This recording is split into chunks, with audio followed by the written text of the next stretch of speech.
Ok. Bonjour bien-aimés, bonsoir à tous ceux qui nous suivent selon l'heure que vous allez nous écouter. Nous revenons encore aujourd'hui pour vous parler à propos des questionnements que plusieurs d'entre vous ont. Des questionnements concernant des fêtes. Et puisque nous sommes dans des périodes de fêtes, dans les fêtes dont le monde organise. Et pendant cette période, ce qui est sûr, les parents sont dérangés par les enfants et pour que le parent puisse, les enfants demandent aux parents de les accorder ce qu'ils demandent. Ça veut dire d'avoir des cadeaux, d'avoir des jouets, d'avoir ce qu'il faut pour fêter. Il y a des fêtes de Noël, il y a des fêtes de Nouvel An, de Bonne Année, ainsi de suite.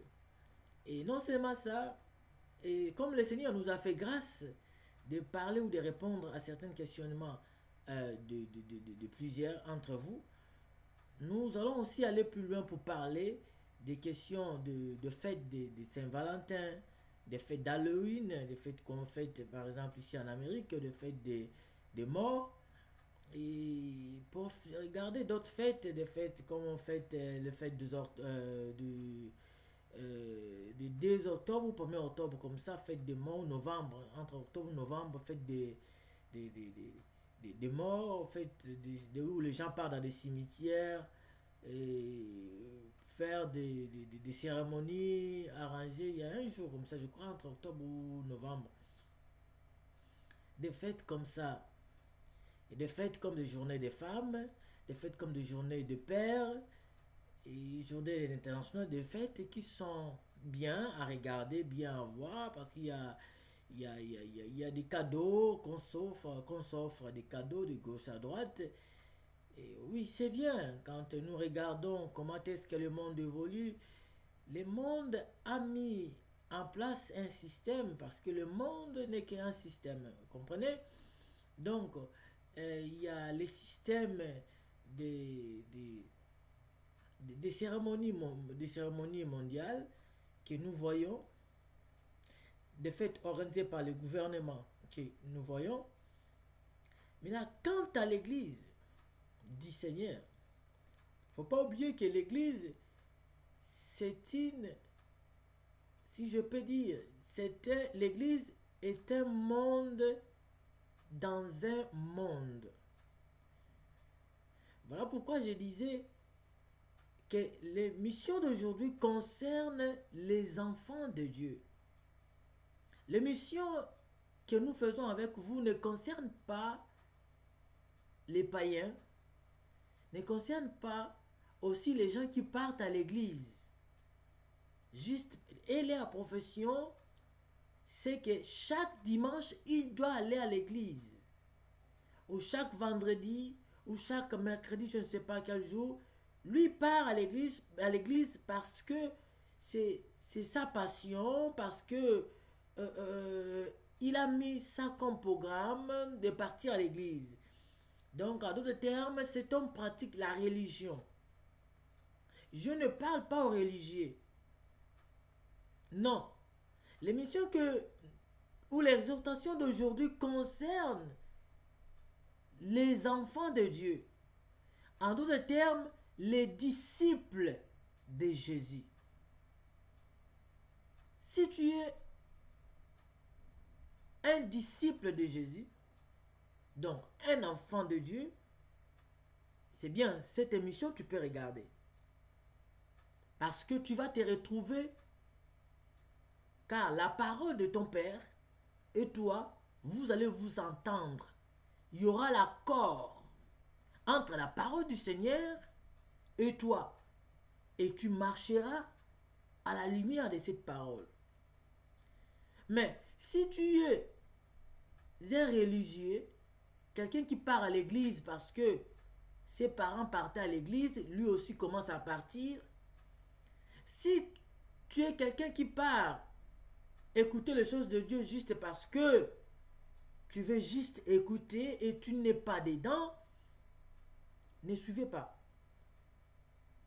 Ne regardez pas. Parce que tu vas raisonner avec ta sagesse du monde. Parce que tu vas regarder et réfléchir selon les gens du monde. Et ça ne marchera pas. Au moins que si tu as le cœur de vouloir te convertir. Mais ces messages s'adressent aux gens qui sont déjà convertis et qui vivent sur cette terre. S'adresse aux croyants en Jésus-Christ et aux enfants de Dieu nés de nouveau. Ça veut dire, ceux-là sont de vrais qui croient au Seigneur, qui sont nés de nouveau et qui sont appelés disciples de Jésus. Oh, un disciple, c'est qui? Un disciple, c'est celui qui suit la discipline d'un maître. Il a dit, allez partout le monde. Il a dit, allez faites des disciples. Il a envoyé ses apôtres d'aller faire des gens, des disciples, et non des chrétiens simples. Et si tu es un disciple, ces messages te concernent. Il a dit, Père, je ne t'ai pris pas de les ôter du monde, mais je t'ai pris de les préserver du mal. Ils sont dans ce monde, mais ils ne sont pas de ce monde. Voilà ces gens-là que moi aussi, aujourd'hui, je m'adresse à eux. Remarquez, vous allez comprendre une chose par rapport à cette écriture que vous avez peut-être l'habitude d'écouter. On t'a peut-être déjà enseigné ça. Et tu as peut-être aussi lu ça. Nous allons les relire aujourd'hui avec toi et comprendre ce que le Seigneur va nous révéler dessus. Remarquez, je suis dans Jean chapitre 3 au verset 16. Les Écritures nous disent, car Dieu a tant aimé le monde qu'il a donné son Fils unique, afin que quiconque croit en lui ne périsse point, mais qu'il ait la vie éternelle.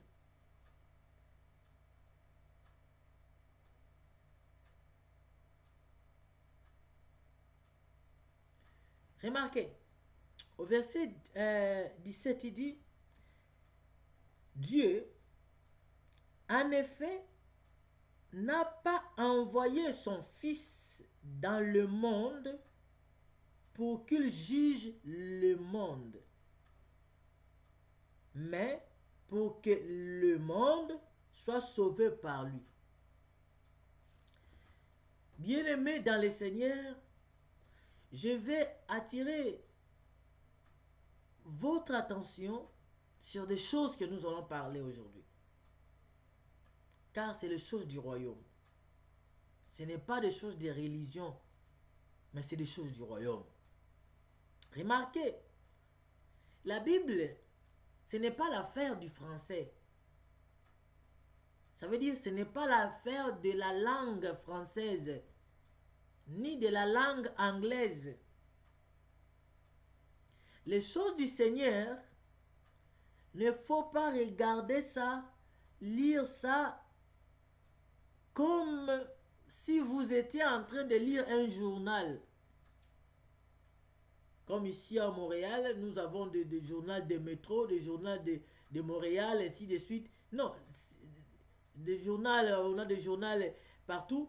Ça, c'est des journaux du monde. Les gens écrivent. Oui, quand vous lisez, utilisez votre intelligence qu'on vous a donnée dans des cégeps, dans les écoles, pour comprendre ça. C'est bien. Mais quand vous rentrez dans ce domaine, dans ce terrain qui est la Bible, il faut comprendre que ça ne se lit pas comme le journal ou comme les journaux. Ça ne se comprend pas aussi en français. Ça ne se comprend pas aussi en français. Tu me diras, mais qu'est-ce que cet homme veut dire? Oui, je vais dire les choses qui te concernent. Quand tu lis la Bible, tu dois comprendre que la parole de Dieu, la Bible que vous lisez, c'est la parole de Dieu. Et cette parole est esprit. Cette parole, c'est tout un homme. C'est Dieu. Quand vous lisez les Écritures, vous devez savoir que la Bible dit que toute Écriture est inspirée de Dieu. Utile pour enseigner, pour corriger, pour convaincre, pour amener, pour instruire à la justice. Donc, instruire l'homme de Dieu à la justice, afin que l'homme de Dieu soit accompli. Les Écritures que nous lisons est inspirée du Père. Dans les livres d'Ésaïe, il dit, c'est sa bouche qui les a rassemblés. On va lire une écriture à Ésaïe, je crois, 34, 16. Rapide pour vous. Vous allez comprendre que il dit dans Ésaïe chapitre 34, verset 16, la Bible dit, consultez les livres de l'Éternel et lisez. Aucun d'eux ne fera défaut, ni l'un ni l'autre ne manqueront. Ok? Car sa bouche l'a ordonné. Quelle bouche? La bouche d'Élohim l'a ordonné. C'est son esprit qui les rassemblera. Esprit ensemble. L'esprit de Dieu. Est-ce que vous comprenez? Remarquez. Et maintenant, comme nous sommes là, et nous lisons une écriture, nous devons comprendre que c'est la bouche du Seigneur qui parle. Et étant, comme c'est Dieu qui parle, donc ces choses, comme étant aussi une écriture, c'est des écritures qui sont inspirées. De qui? De Dieu. Remarquez, quand Dieu dit ici, quand la Bible dit que Dieu entend aimer le monde, il a donné son Fils unique, quel monde que Dieu parle ici? Dieu ne parle pas du monde comme les systèmes que vous voyez. Dieu ne parle pas du monde comme disant, pour dire de tout le monde, comme on parle en français. Non. Tout le monde que les Écritures parlent ici, ce n'est pas le monde que toi tu comprends peut-être en français. Non. Nous allons l'éprouver. C'est le monde de qui le Seigneur va l'expliquer. Est-ce que vous comprenez? Ce n'est pas le monde physique ou toute personne qui vit sur terre. Non. Il faut savoir que ma Bible me dit que Dieu a fait toutes choses pour un but. Même le méchant pour les séjours des morts. Pour le jour de mort, le jour de malheur, autant pour moi. Même le méchant. Donc, Elohim a créé, oui, c'est là. Elohim a créé certaines personnes, rien que pour le jour du méchant, le jour du malheur. On les a appelés les méchants. Voilà pourquoi les méchants ne cesseront jamais de résister sur terre. Même si on commence à presser du jour au jour, même si le gouvernement, chaque gouvernement du monde exige maintenant que toute personne soit convertie et qui commence à croire en Jésus, je vous dis qu'il y aura toujours des méchants. Parce que Dieu a fait les méchants pour un but.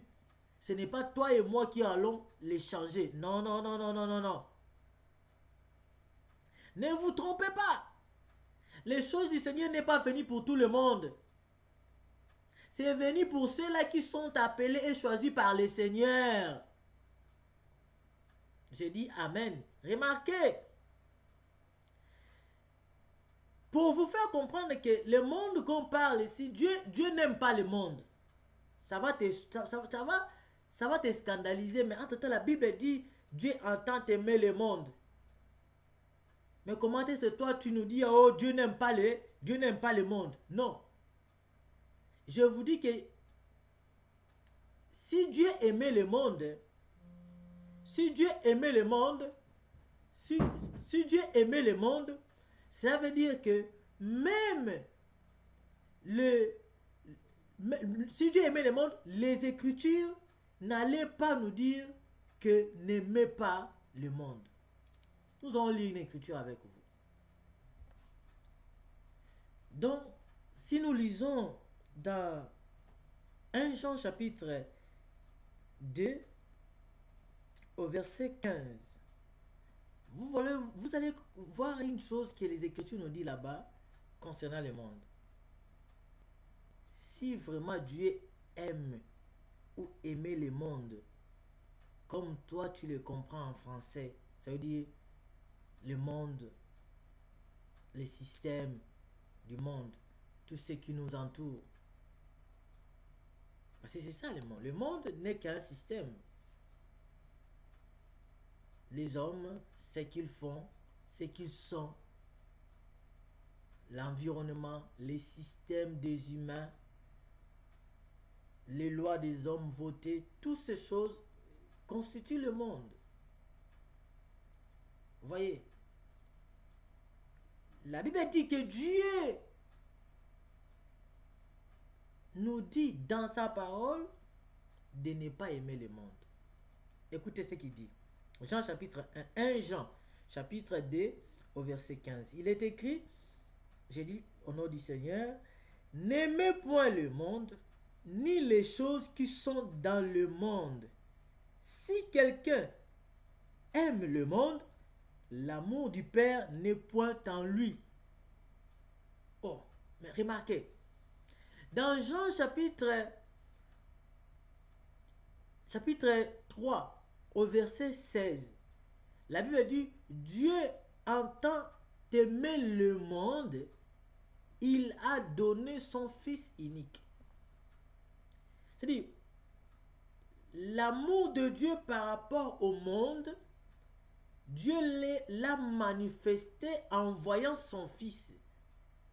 Mais ici, dans Jean 1 Jean 2, 15, nous dit de ne pas aimer le monde, ni les choses qui sont dans le monde. Car celui qui aime ces choses, l'amour de Dieu n'est pas en lui. Si quelqu'un aime le monde, eh bien, l'amour du Père n'est pas en lui. Mais là-bas, on dit que Dieu aime le monde. Ici, on dit si quelqu'un aime le monde, c'est que l'amour de Dieu n'est pas en lui. Que dirais-tu, intellectuel que tu es? Tu peux dire qu'il y a la contradiction dans la Bible. Oui, voilà pourquoi d'autres personnes disent que dans la Bible, il y a trop de contradictions. Je vous comprends. Exactement, vous avez raison. Quand vous regardez du point de vue intellectuel, oh, coup de chapeau, vous avez raison. Mais ici, il ne s'agit pas de vos intelligences, je suis désolé. Il s'agit des choses du royaume, des choses spirituelles, des choses de Dieu. Est-ce que vous comprenez? Il n'y a pas la contradiction. C'est juste qu'il faut savoir qu'est-ce que le monde que la Bible nous parle dans le livre de Jean chapitre 3 verset 16. Qu'est-ce que ce monde-là? Et donc Dieu juste allé donner son Fils pour le monde-là.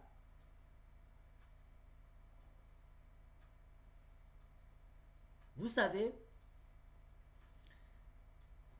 le Seigneur nous a choisis avant la fondation du monde. Suivez très bien.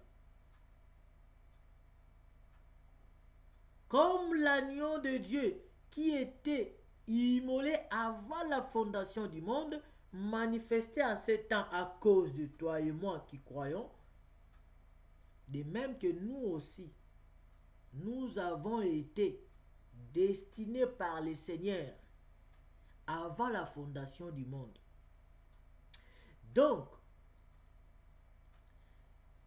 toute personne destinée par le Seigneur à croire à la bonne nouvelle qui se trouve sur cette terre, sans Jésus, il est considéré comme monde. Remarquez, avant que Saul soit converti, il était dans le monde. Il vivait dans le monde. Mais puisqu'il était choisi par Dieu, étant dans le monde et des mondes, Dieu devait l'appeler au temps convenable pour le faire asseoir là où Dieu avait destiné pour lui. Écoutez, je disais tantôt, je vais parler aux enfants de Dieu. Je vais prendre une écriture avec vous. On va revenir ici. Vous allez comprendre qu'il y a deux mondes. Il y a le monde qui est le monde matériel, le monde et les choses du monde. Le monde qui est synonyme de paganisme, si on peut l'appeler. Le monde qui est synonyme de tous les systèmes humains, des hommes mis en place pour leur gloire. Le monde qui est système de l'adoration aussi de Satan. Le monde qui est aussi système de l'idolâtrie. Le monde qui est système de toutes ces choses-là. Il y a ce monde-là. Et il y a aussi le monde qui est les élus de Dieu qui sont encore sans Jésus. Suivez-moi bien. Les élus de Dieu, les enfants choisis par Dieu, mais qui sont encore dans les pratiques du monde, premier monde que je viens de citer. Ils sont élus, choisis par Dieu, mais qui pratiquent encore l'impudicité, l'idolâtrie, la dissolution, qui vit encore dans les systèmes du monde, qui pratiquent encore l'adoration aux choses, qui servent Satan, qui servent les idolâtries, qui servent les femmes, qui chantent pour les femmes, qui chantent pour l'argent, qui ont pour Dieu leur ventre, ainsi de suite. Ils sont encore dans ces choses-là, peu importe la manière que ça peut être. Qui sont aussi des enseignants, des professeurs, oui, c'est bien, ils sont encore dans ces choses. Mais ils n'ont pas Jésus dans leur vie. Ils sont encore des païens, si on peut l'appeler. Mais sont des gens destinés par le Seigneur à croire à l'évangile du Seigneur, à l'évangile de Jésus-Christ. Ces gens-là sont appelés aussi monde. D'après Dieu, ces gens-là destinés, et ils étaient perdus. Et il fallait que Dieu, puisque Dieu les aimait, voilà pourquoi il les avait déjà destinés pour croire à cet évangile. Voilà pourquoi Dieu les appelait monde. Et au temps convenable, ces gens-là écouteront la parole du Seigneur comme toi et moi on l'a écouté, et ils seront convertis et ils viendront en Jésus. Nous allons marcher avec les Écritures pour que vous compreniez très bien. Nous allons prendre avec vous une écriture qui dit que croire à la bonne nouvelle, il faut d'abord être destiné. Mais oui, si tu n'es pas destiné à croire à la parole de Dieu, eh bien, je peux commencer à parler ici du matin au soir, tu ne comprendras rien et tu ne croiras à rien. Tu seras là qui est en train de contredire. Je dis A, toi tu dis non, il fallait pas dire A, il fallait dire B. Je dis Jésus-Christ est Seigneur, toi tu dis non, Jésus-Christ sera Seigneur. Donc, tu seras toujours comme ça en train de... Parce que c'est normal. Ce n'est pas pour toi. Ou alors, ton temps n'est pas encore arrivé. Ah mais oui. Il est Dieu souverain, il faut se rappeler qu'il choisit qui qu'il veut, quand il veut et comme il veut. La Bible dit il a choisi Jacob et il a haï Ésaü. C'est pas moi, c'est lui-même. Il est maître de faire de son argent ce qu'il veut. C'est Dieu. Il dit ça. Donc s'il m'avait choisi, ce n'est pas par ma volonté. C'est par sa volonté. C'est comme s'il t'a choisi, c'est par sa volonté. Ce n'est pas par ta volonté. Ne te glorifie pas parce que tu étais destiné. Voilà pourquoi tu as écouté et tu as cru. Et maintenant, comme tu étais destiné et tu as cru, écoutons maintenant la marche. On viendra parler des histoires des fêtes. Nous sommes là. Mais je vais juste vous faire comprendre que le monde que Dieu parle, ce n'est pas le monde de ce que les gens comprennent en français. Une écriture qui dit que Dieu a destiné ceux-là qui devaient croire à la bonne nouvelle. Nous prenons Actes des Apôtres. Actes chapitre... excusez-moi, je vais vous trouver cette écriture le plus vite possible. Actes Ok, acte... Non, je suis pas encore là.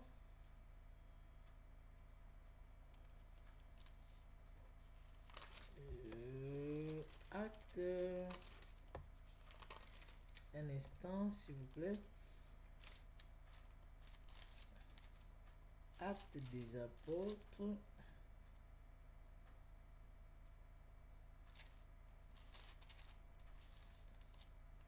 Acte, là, j'étais même là, je suis passé. Acte chapitre 13 au verset 48. Il est écrit: les païens se réjouissaient en entendant cela. Ils glorifiaient la parole du Seigneur, virgule, eux, tous ceux qui étaient destinés à la vie éternelle crurent. Tous ceux qui étaient destinés à la vie éternelle crurent. La Bible dit là-bas que Dieu a tant aimé le monde, il a donné son Fils unique, afin que quiconque croit à lui ne périsse point, mais qu'il ait quoi? La vie éternelle. Mais remarquez ici, on nous dit qu'il y a des gens qui sont destinés à croire à cette vie éternelle. Est-ce que vous comprenez? Voilà pourquoi ces gens qui étaient destinés à la vie éternelle, étant encore dans le monde, c'est ce que Dieu appelle monde. Dieu les appelle dans le langage de l'évangile monde. Et il a donné son Fils pour eux. Parce que si Jésus ne mourait pas, ces gens-là, bien qu'ils étaient destinés à la vie éternelle, ils n'allaient pas être sauvés. Oui, parce que la race humaine entière était sacrifiée, était détruite, était corrompue. Bien qu'ils étaient destinés, mais sans l'œuvre de la croix, ils n'allaient pas être sauvés. Nous, on n'allait pas être sauvés. Je parle de tout le monde ici. Ça veut dire que même les Juifs, même les nations. Est-ce que vous comprenez? Donc, destinés à la vie éternelle, là, ce sont ceux-là que Dieu dit que Dieu les a aimés et il a donné son Fils pour eux. Pas pour les méchants qui sont créés pour le jour du malheur, non. Les méchants qui sont créés pour le jour du malheur, ils n'auront à l'enfer. Ça, c'est connu. C'est pas moi qui dis ça. Et s'il a fait l'enfer, c'est parce qu'il y a des gens qui sont destinés pour ça. C'est dur, mais c'est la vérité. Les Écritures nous disent ça. Est-ce que vous comprenez? Oui.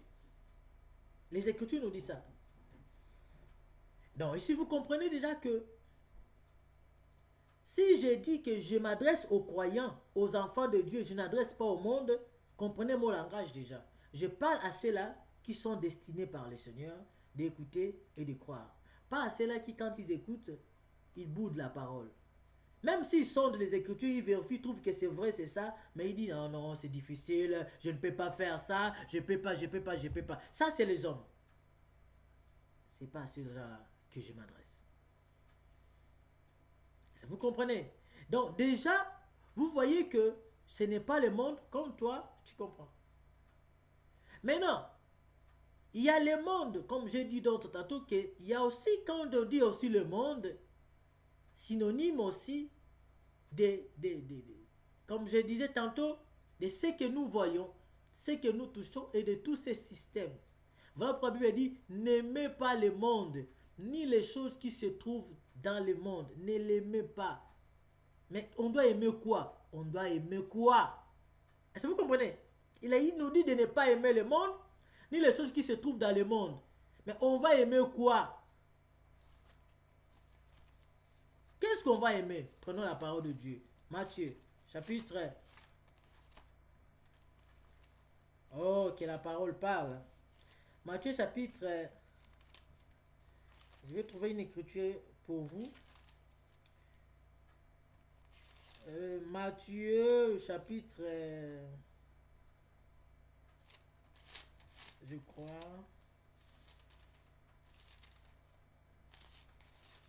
je vais vous donner une écriture.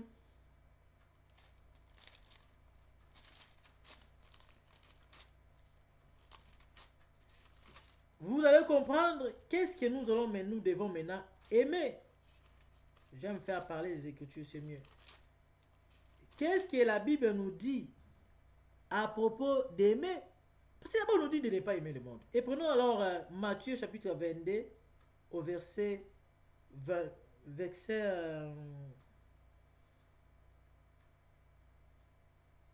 36 à 38. J'aime la parole. Si tu aimes aussi la parole, tu liras avec moi. Il dit, on a dit, maître, on a posé, c'est une question qu'on avait posée à Jésus. On dit, maître, quel est le plus grand commandement de la loi? Le commandement, c'est ce que Dieu te commande. C'est ce que Dieu t'ordonne de faire. C'est pas que Dieu te supplie, non. Quand on dit le commandement de Dieu, c'est ce que Dieu a commandé, a recommandé et il a exigé. Et voilà comment il faut. Parce que Dieu, c'est un commandant. C'est comment on appelle ça? C'est un commandant. C'est celui qui commande. Dieu n'est pas démocrate. Oui, Dieu donne des ordres. Il faut exécuter. Il a dit, il est écrit, il est le chef d'armée. En armée, on dit, exécuter d'abord, la réclamation après.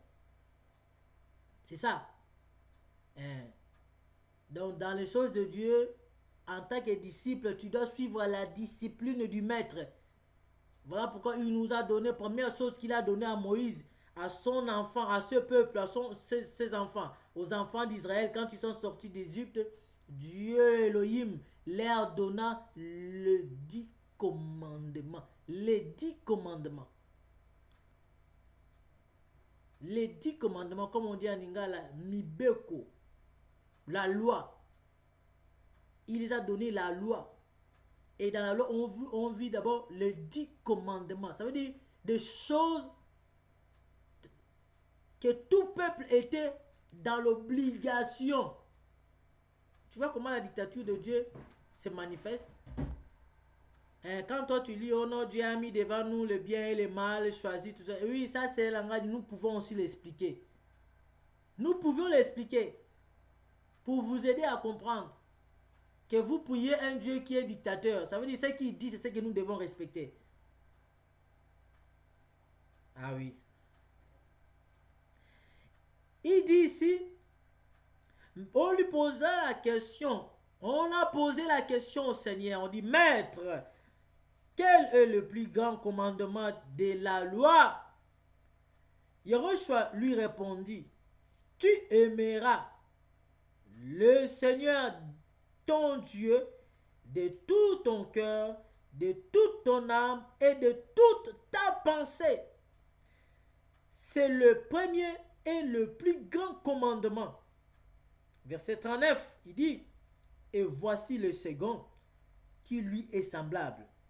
Tu aimeras ton prochain comme toi-même. Remarquez, écoutez, j'ai posé la question. Parce que dans 1 Jean chapitre 2 verset je crois 15, on nous dit de ne pas aimer le monde, ni les choses qui se trouvent dans le monde. Mais nous devions maintenant aimer quoi? Voilà, on nous dit en première position, nous devions aimer Elohim. Nous devions aimer le Seigneur, notre Dieu. Nous devions aimer Jésus-Christ de tous nos cœurs et de toute notre âme. Nous devions aimer Jésus en première position. Il doit être en première position de ta vie, de ta famille, de ta santé. Aujourd'hui, il y a des campagnes partout dans les médias. Il y a des historiens, il y a des philosophes, il y a des gens qui sont venus avec les systèmes pour vouloir nous distraire, pour que notre amour envers notre Seigneur Jésus-Christ puisse diminuer. Il commence à nous donner des philosophies des hommes. Oh, vous voyez, la Bible, c'est des choses qui ne sont pas vraiment vraies. Il y a des gens qui ont écrit ça. La Bible, c'est-à-dire, tout ça, leur but, c'est de mettre même en cause l'œuvre de la croix de Jésus. Ils diront que ce n'était pas ça. Vous voyez, Jésus n'était pas mort comme ça. Tu vois, ça, c'est le monde. C'est-à-dire, c'est les gens qui ont la pensée du diable pour vouloir vous induire, vous et moi, en erreur, nous amener à adorer les statues, à adorer d'autres dieux, à adorer les systèmes, l'argent et le dieu de la lune, au lieu d'adorer les créateurs et en nous confiant au Seigneur Jésus-Christ qui était mort sur la croix pour toi et moi. Écoutez, les Écritures disent, voilà celui que nous devions aimer en première position. Ce n'est pas l'argent, ce n'est pas les femmes, ce n'est pas les hommes. En première position, c'est Dieu. C'est le Seigneur. Aimes-tu Jésus? Aimes-tu le Seigneur? Ça doit se voir dans ce que tu fais, dans comment tu marches. Toi qui es choisi du Seigneur, toi qui as été destiné à croire à la parole du Seigneur, si tu vis avec lui, tu dois l'aimer de tout ton cœur, de toute ton âme. Et ça doit se voir par les œuvres, pas par la bouche. Et d'autres choses dit d'aimer nos prochains comme nous-mêmes. Remarquez, nous disons des chrétiens, des enfants de Dieu, des disciples de Jésus, mais nous haïssons nos prochains. Ça aussi, il faut comprendre. Nous devions aimer nos prochains comme nous-mêmes. Les prochains là aussi, c'est ton frère, c'est ta soeur. Les prochains qu'on nous parle ici, ce n'est pas le monde. Non. Le monde et les gens de ce monde passeront. Mais nous, les enfants de Dieu qui sont en Jésus-Christ, nous hériterons le royaume. Je dis Amen. Les prochains ici, c'est tout enfant de Dieu aussi qui croit à la parole de Jésus-Christ. Qui croit au Seigneur comme toi. Même s'il ne prie pas dans ton assemblée, là où vous priez. Mais s'il croit en Jésus-Christ comme Seigneur Sauveur, c'est ton frère. C'est ton semblable. Il dit d'aimer les prochains comme toi-même. Ça veut dire comme nous-mêmes. C'est lui qu'on doit aimer. Et maintenant, remarquez, toi en tant que disciple de Jésus, en tant qu'enfant de Dieu, tu vis dans ce monde, mais tu fais les choses du monde, tu aimes le monde et tu aimes les choses de ce monde. Voilà là où maintenant ça va sortir, c'est notre, je ne sais pas, notre exhortation ou enseignement que nous allons donner. C'est là. Ça veut dire, tu es enfant de Dieu, né de nouveau, bien que tu vis dans le monde, mais tu commences aussi à aimer le monde plus que les choses du royaume, là où tu vas exister. Là où tu vas passer ton éternité. Regardez ce que tu aimes. Regarde comment tu copies le monde. Regarde. Dernièrement, je parlais de l'anniversaire. Comme une fête, nous rentrons déjà. Même les enfants de Dieu nés de nouveau, ils sont là en disant qu'il faut fêter l'anniversaire. Si tu ne fêtes pas l'anniversaire, eh bien c'est des problèmes. Tu as une femme, tu as des enfants, si tu ne les fais pas fêter leur anniversaire, eh bien c'est catastrophe. Et pourtant cet enfant, cette femme, c'est un enfant de Dieu. Et pourtant cet homme, c'est un enfant de Dieu.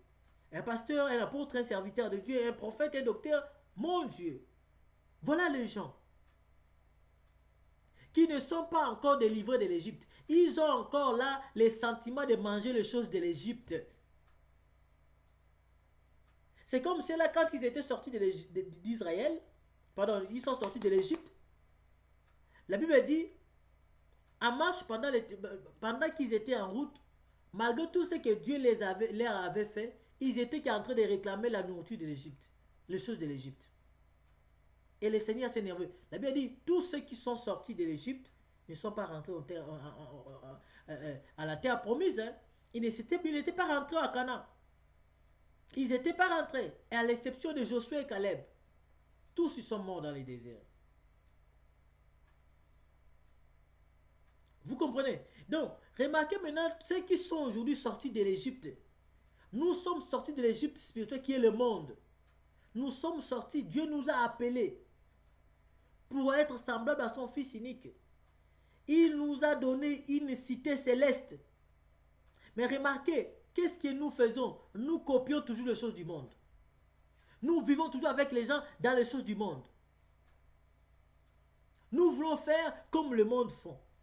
Pharaon fête son anniversaire. Pharaon, celui qui a commencé de fêter les anniversaires, c'est Pharaon. Le jour de sa naissance, c'était Pharaon. Si vous lisez, je crois, en Genèse, vous allez le voir. Et aujourd'hui,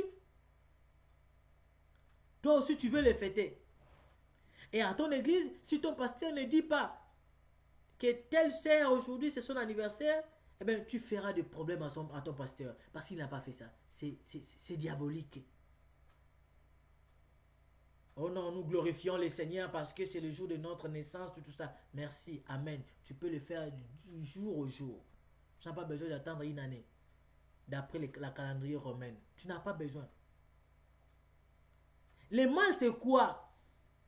J'ai dit, le mal, c'est quoi? Même dans les églises, oh là là, même dans les assemblées des saints, vous commencez à fêter les anniversaires. Vous avez eu ça où?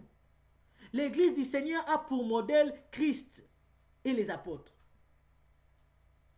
La Bible me dit dans Éphésiens chapitre 2 au verset 20 que vous avez été édifiés sur le fondement des apôtres et des prophètes.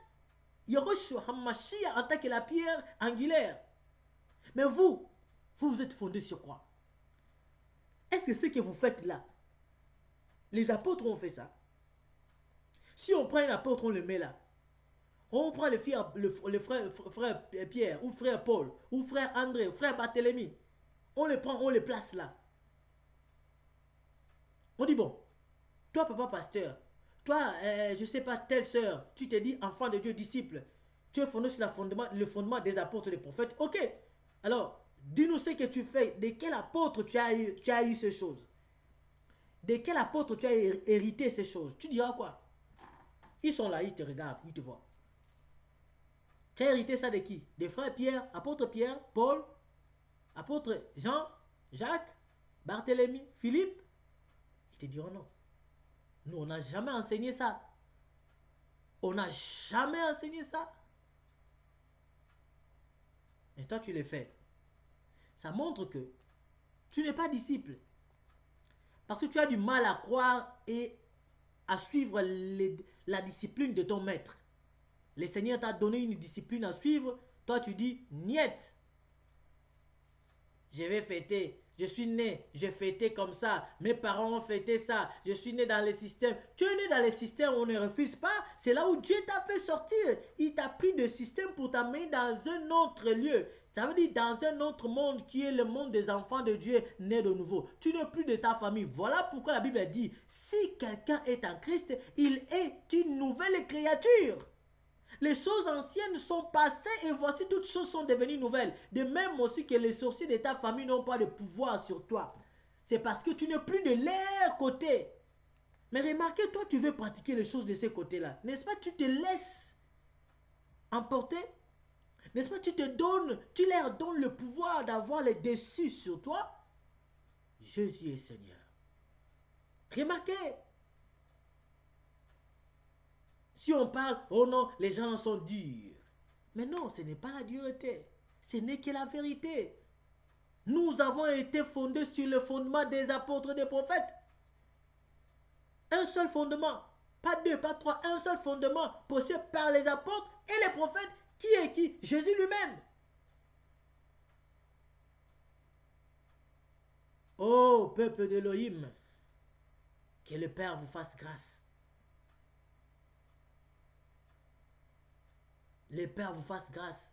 S'il vous plaît, laissez le monde chez le mondain.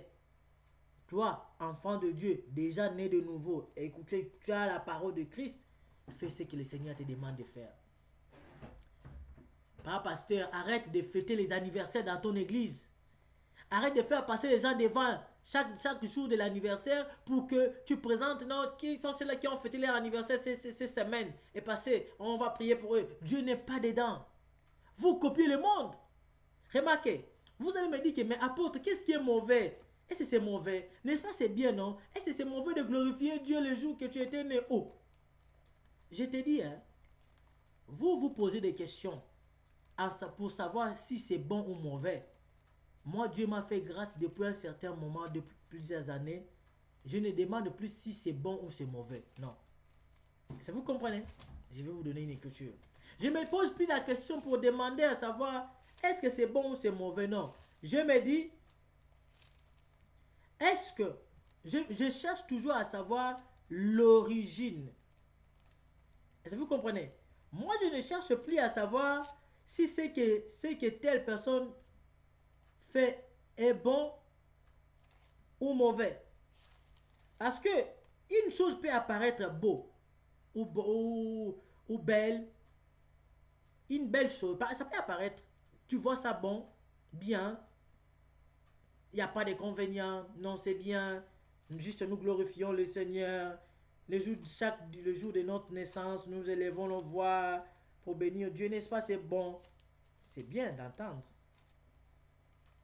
N'est-ce pas, c'est bien d'entendre ça. C'est bien. Mais moi, je te dirais que en regardant les choses dans ce sens, bien aimé, vous êtes en train de commettre beaucoup d'erreurs. Un homme averti et un homme inspiré par le Seigneur ne regarde pas telle chose est-il bon ou mauvais. Mais il regarde pour savoir quelle est l'origine de ces choses. Bien-aimé, à partir d'aujourd'hui, commencez à comprendre, à chercher à comprendre l'origine de chaque chose.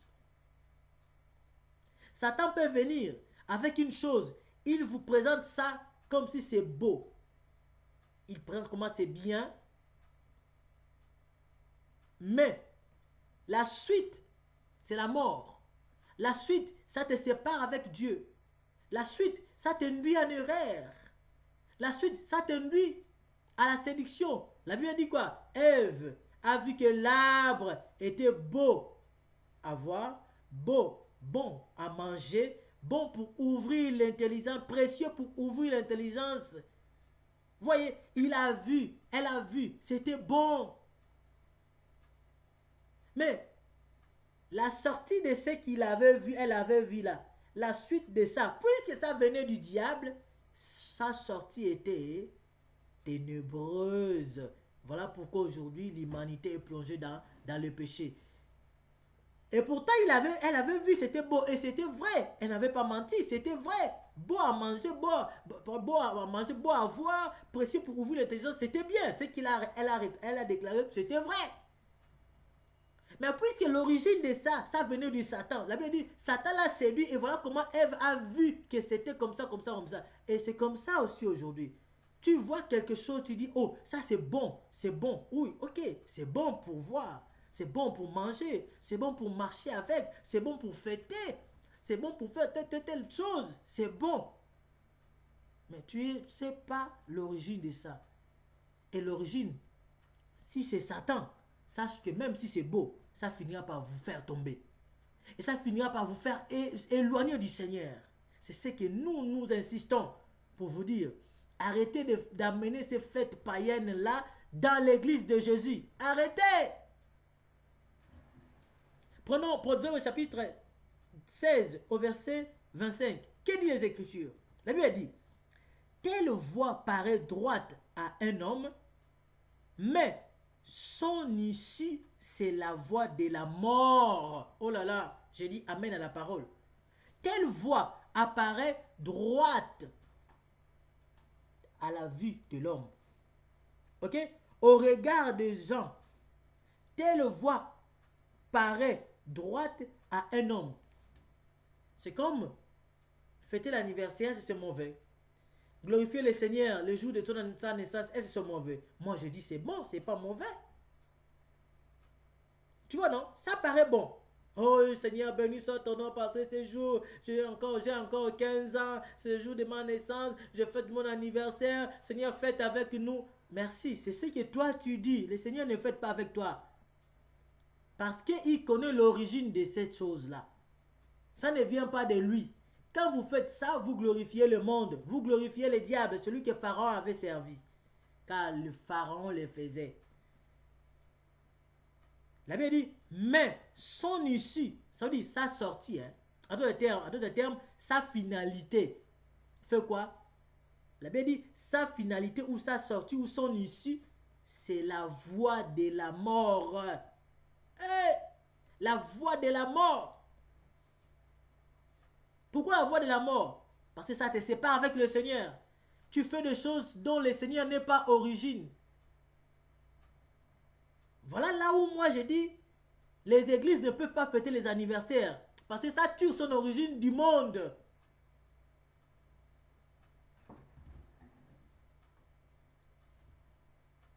Contredisez-moi. Je vais mettre mon email en bas. Envoyez-moi les messages par email. Je vais vous donner mes coordonnées, mon téléphone. Vous pouvez m'appeler. On peut avoir des débats pour, si vous voulez, pour contredire ce que je dis. L'origine de l'anniversaire vient du diable. Ça peut apparaître beau comme vous pouvez voir. Mais puisque c'est une chose que les Écritures nous disent, c'est Pharaon qui a commencé ça.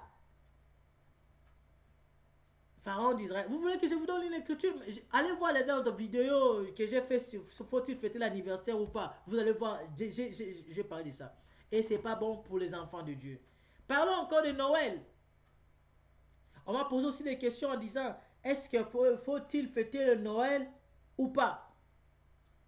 Mais écoutez, il y a d'autres sujets qu'on ne peut même pas parler. Non, franchement, entre vous et moi, il y a d'autres sujets qu'on ne peut même plus parler de ça. Faut-il fêter le Noël? La fête de Noël, la Noël, parce que c'est une fête. Que veut dire Noël? On dit c'est la fête des jours de la naissance de Jésus. Ah! Donc les apôtres n'ont pas fêté ça. Les gens qui étaient avec lui, les gens qui ont marché avec lui, et ils n'ont pas fêté ça. Mais c'est toi aujourd'hui qui est catholique a embobiné. Catholique a tellement, je ne sais pas comment expliquer le mot. Et c'est toi qui commence à fêter cette fête-là aujourd'hui. Et tu te dis aussi enfant de Dieu. Tu te dis aussi ministre de Dieu. Entre nous, tu fais fêter les enfants de Dieu la fête de Noël, qui est une fête tout à fait païenne. Ça vient du diable. Qui vous a dit que Jésus était né le 25 décembre? C'est faux. J'ai dit, c'est faux. Cette fête a tiré son origine du Dieu du monde, du Dieu païen, du Dieu de la lune, du Dieu du soleil. Allez-y, regardez, cherchez dans les internets, vous allez voir l'origine de Noël. Je n'ai pas besoin de réciter ces choses-là ici. L'origine de cette fête de Noël, d'où catholique a pris ça. Bien-aimé, je ne suis pas contre une religion quelconque, mais je m'adresse à toi, enfant de Dieu. Attention, tu n'es pas de ce monde. Ne copie pas les choses de ce monde. Tu n'es pas de ce monde. Leur but, c'est de te distraire pour t'entraîner à l'enfer avec eux. Ne le suivez pas. Vous, les enfants de Dieu, ne faut pas les suivre. Nous ne pouvons pas fêter Noël. Ni nous, ni nos enfants. Tu veux me demander quoi? Je te donne une écriture. Vous savez, il Il y a d'autres choses, excusez-moi, je trouve que rester là-dessus, parler de ça, c'est comme si on est en train de perdre notre temps. Franchement, je vous dis la vérité. Parce que, pour ne pas aller très loin, je vous ai donné Ephésiens chapitre 2, verset 4. Vous avez été édifiés sur le fondement des apôtres et des prophètes. Montrez-moi seulement une seule place dans les Écritures où les apôtres de Jésus, ceux qui ont vécu avec lui, ceux qui l'ont vu physiquement, montrez-moi d'où eux ils ont fêté cette fête de Noël, d'où ils ont dit que Jésus était né. D'abord, qu'ils me donnent une date dans les Écritures où on dit que Jésus était né le 25 décembre. Et deux, montrez-moi où la Bible nous dit de fêter le jour de sa naissance. Montrez-moi aussi une place où les apôtres de l'agneau, les apôtres de Jésus, ses serviteurs ont fêté ça. Montre-moi. Si vous me montrez ça, du coup, je vous demande pardon pour ça, ce que je viens de vous dire, et je commence aussi à fêter Noël. Mais vous ne le trouverez jamais, nulle part. Même si catholique réfère les Bibles 10 millions de fois, ça ne se trouvera jamais. Car ça vient du diable. L'histoire le prouve que ça vient de païens. Remarquez, nous sommes nous sommes pratiquement dans quelques semaines, nous serons le 25 décembre. Regarde comment tu déranges ta femme. Pendant tu déranges ton épouse. Tu déranges ton époux autant pour moi. Pour qui t'achète les habits de Noël. Pour qui s'achète des habits des enfants. Oh non, les enfants vont suivre les autres. Oh, nos enfants. Mon Dieu, c'est quoi? C'est quoi? Les enfants des païens, laissez-les fêter. Toi, tes enfants ne doivent pas faire ces choses. D'après les Écritures, je parle aux enfants de Dieu, je ne parle pas du monde. Les gens du monde, fêtez. Nous vous souhaitons bonne fête de Noël. Les païens, faites-les. Oui, pour vous, c'est normal. Si vous ne faites pas ça, vous aurez des problèmes. Vous allez avoir des surménages pour rien. Pour les païens, bravo, fêtez-les. Mais nous croyons au Dieu de la Bible. Nous disons non à ces choses. La Bible nous dit de ne pas les faire. Voilà pourquoi nous ne les ferons pas. On ne va pas les faire. Je ne peux pas amener mes enfants d'aller faire ces choses. Même si d'aller à la garderie ou à l'école, ici au Canada, on nous dit oh non, il faut le faire, amener les enfants. Moi, je n'amènerai pas mon enfant. Mes enfants, je ne les amènerai pas. Ah mais oui, ils ont adopté. Écoutez, qui dira à ses enfants d'aller prendre le poison parce que les voisins boivent le poison? Parce que les autres boivent le poison, je vais aussi laisser mon enfant d'aller boire le poison ou manger du poison. Qui va les dire? Qui va les faire?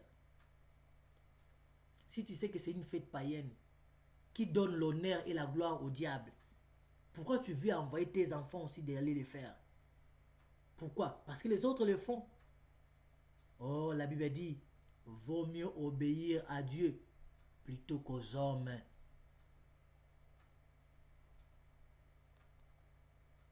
Plutôt qu'aux hommes. Nous allons poursuivre. On a 1 heure. Après, si on va faire la suite de cette vidéo pour parler des autres fêtes, préciser sur le Noël, donner quelques exemples, et après nous parlerons d'autres sujets, d'autres fêtes aussi.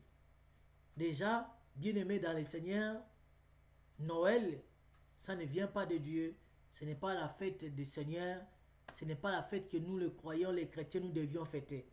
Si tu es véritablement un chrétien qui suit Jésus, un disciple et un enfant de Dieu, tu ne dois pas fêter Noël. Tu ne dois pas fêter Noël. Et le Seigneur t'interdit de le faire.